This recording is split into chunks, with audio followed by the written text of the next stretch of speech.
Hi, this is Love, and for today's episode, we will be making Spiderman Themed Cake. The first thing that we need to do is to sift 1 cup of cake flour.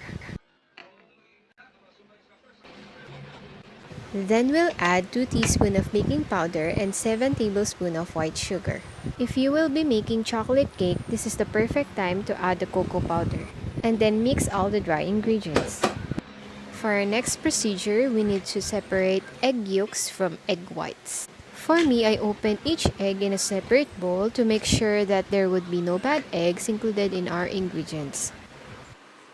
As you can see, I place all the eggs in one bowl because for me it's the easiest way to separate egg yolks from egg whites. Just make sure that we have a clean hands before doing this process. Moving on to our wet ingredients, combine 4 egg yolks, 1/4 cup of vegetable oil, 1/4 cup of water, and 1/4 teaspoon of vanilla in one bowl. And then mix everything together. At this point, let's now combine wet and dry ingredients.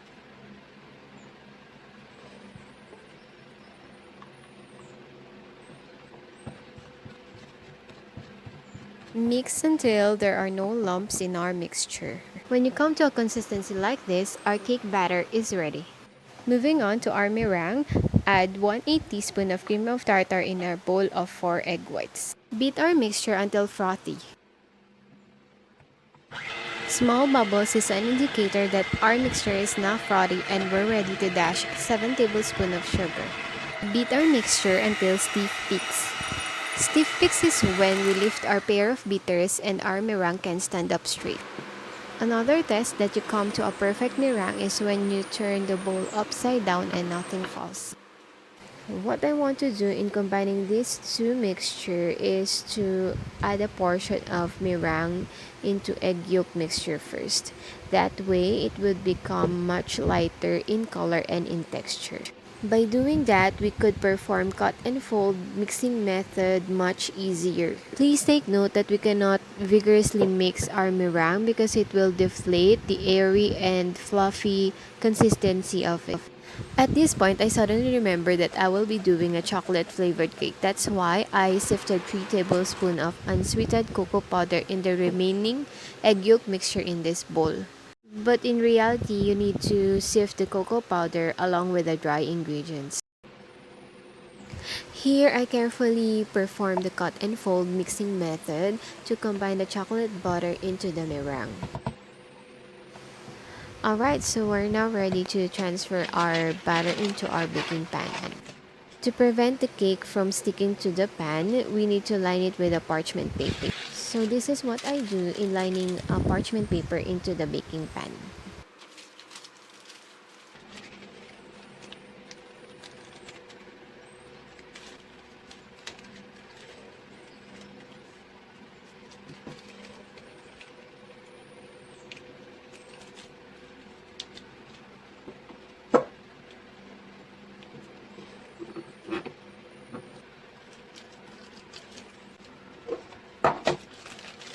Tada! Exact measurement of a round pan.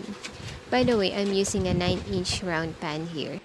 Now we're ready to transfer the batter into the pan. We need to make this in a preheated 170 degrees Celsius or 350 degrees Fahrenheit for 30 minutes or when you inserted a toothpick in the cake and it comes out clean. After we remove our cake into the oven, immediately transfer it into a cooling rack. That way will prevent the cake from shrinking.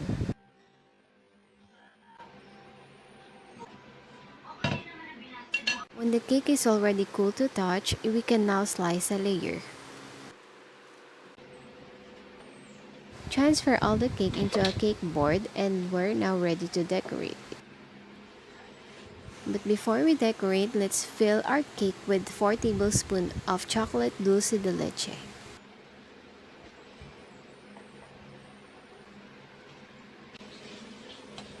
As you can see, I add boiled icing, so when you slice the cake, it's more appetizing.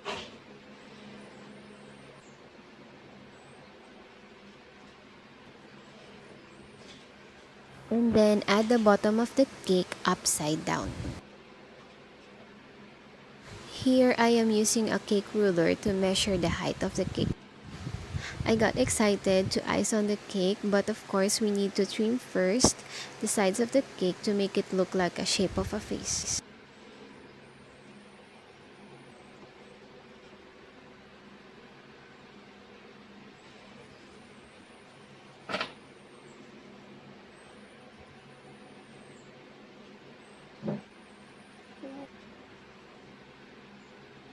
Alright, we're now ready to ice on the crumb coat. Crumb coat is the first thin layer of an icing or frosting spread all over the cake. We need to refrigerate it for 30 minutes. While we are chilling our cake, we can now proceed in coloring our icing. So I will now let you watch how I color my icing and decorate the cake.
So here's our Spiderman themed cake. I hope you enjoyed today's episode. And if you have your own version of Spiderman themed cake, please send it on my email on the description box. Don't forget to like, subscribe, and share. Thank you!